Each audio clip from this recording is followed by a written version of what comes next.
Science as God? Hello, everybody. I'm Elizabeth Dyer, the host of Unleash Your Christ Confidence.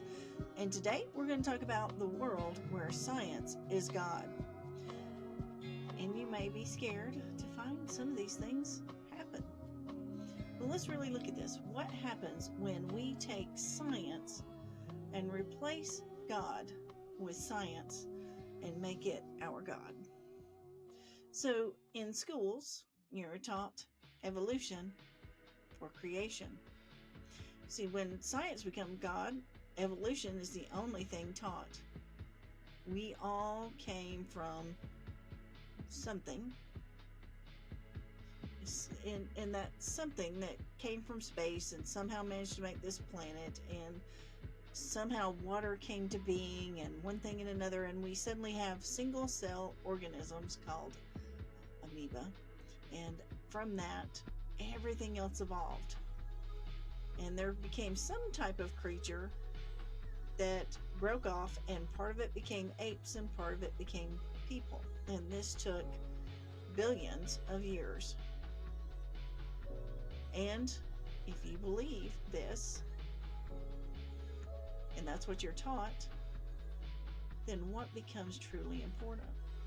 See, evolution and the teaching of evolution has some unusual consequences. First, if you believe in evolution, evolution justifies racism. That's right. You may not realize that, but it does. Because in the teaching of evolution, then certain races happened first and other races came later, and those newer, more developed races down the line are superior to the latter.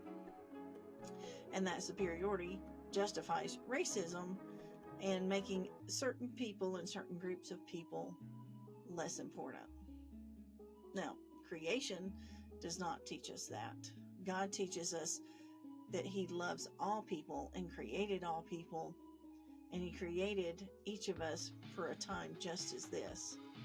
Nobody's born out of time. Even if you feel like you might be an older soul, or you feel like you want more modern technology than we have now, even, you were created for this time if you believe in creation.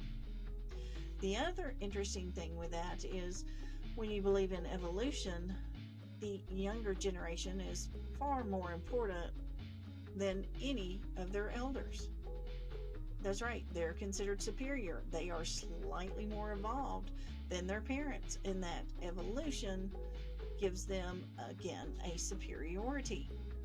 Interestingly enough, if you believe this and you truly hung on to it, then abortion would be a really horrible sin there in the world of science, and that it aligns with the belief in creation.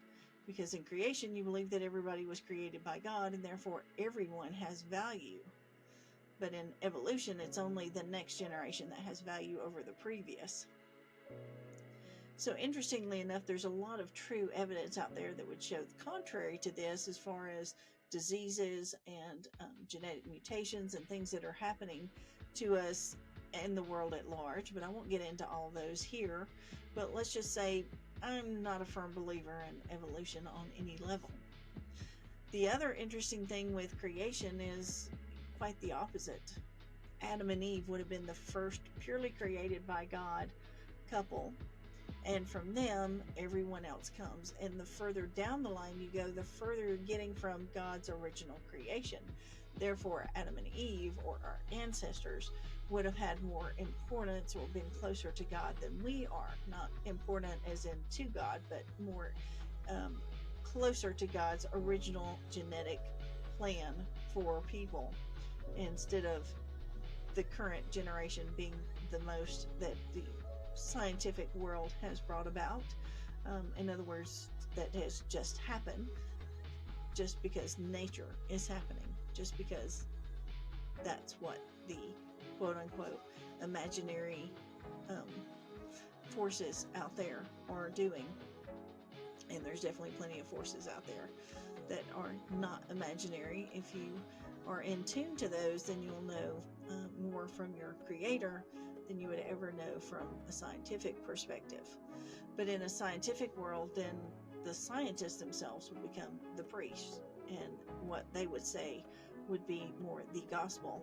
And in that kind of world, anything could go. If they want to experiment, why would people matter? Because the knowledge itself that would be gained from experimenting on a group of people would be more important than the people themselves. In that kind of world, an atomic bomb and nuclear energy are equally important, and it's not the damage it does, it's what have we gained from it. Did we stop a war? Who cares about the people that are dead? Science doesn't care, because no individual has the value that the knowledge gained from it entails. I don't know about you, but that would be a very scary world to live in. Not one that I would want to be in. There's a lot of things we've done to make science God. And yet science can never prove nor disprove the existence of God. See, the language of science is math. And when you look at things scientifically, you have to be able to quantify it. It is great to be able to quantify things. There's plenty of things we need to quantify, our finances and goals and things like that. We need things we can measure and quantify. It's great for us to see and have a measure of things. There's nothing wrong with that. But that measure is not God. And God cannot be measured. How can you measure the infinitive? We can't. The closer you get to infinity, the faster you're going to crash your calculator. It's going to have that error on it. It can't do it. It's not capable. Even the supercomputers, the biggest ones in the world, cannot divide by zero. Even though they keep trying to get to a smaller and smaller number and see just how big the result can be. But they're not there. They can't get there. We can't measure the immeasurable, and we never will be able to. In a world where science is God, it's a scary world to live in, because you and I no longer would have any value. But thankfully, that's not what God says. God says you are infinitely valuable. In fact, you're so valuable that while he's trying to protect you, the devil is constantly trying to attack you and come between you and your creator. Because your parents, they may have been involved, but they're not your creator. God is your creator. And I hope and pray that you know that today. So let's keep the real God on the throne and science in its place. Thank you for joining me for this episode of Unleash Your Christ Confidence. And next week, we'll explore some other things that we may be putting as God in our life. And let's keep those things in check so that the one true God can be at the center of everything we do. Thank you for joining me. And I hope you'll also join us this September as we do our Christ Confidence Conference in Italy. That's right. We're going to beautiful Italy for 9 full glorious days, and it'll be an 11-day trip where we'll be traveling on each end. And we will spend 3 days in Rome, 3 days along the coast, and 3 days in beautiful Tuscany. If Italy is on your bucket list, don't wait any longer. Join us this September in Italy